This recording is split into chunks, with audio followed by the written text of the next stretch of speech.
మరొక mini vlog Chhatrapati Shivaji గురించి అనమాట.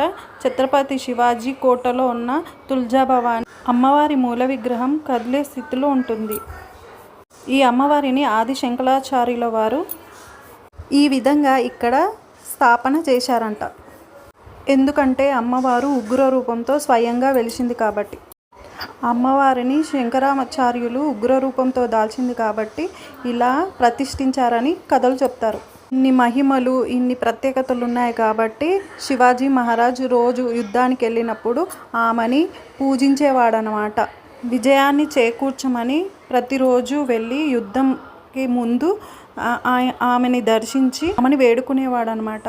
అప్పుడు ఆ ఉగ్ర రూపంలో ఉన్న అమ్మవారు బయటికైతే వచ్చి అప్పుడు శివాజీ మహారాజ్కి ఒక ఖడ్గాన్ని అయితే ఇచ్చింది. అఫ్జల్ ఖాన్ అనే రాక్షసుని చంపడం కోసం ఈ చంద్రహాస్ అనే ఖడ్గాన్ని ఇచ్చింది. Subscribe my channel.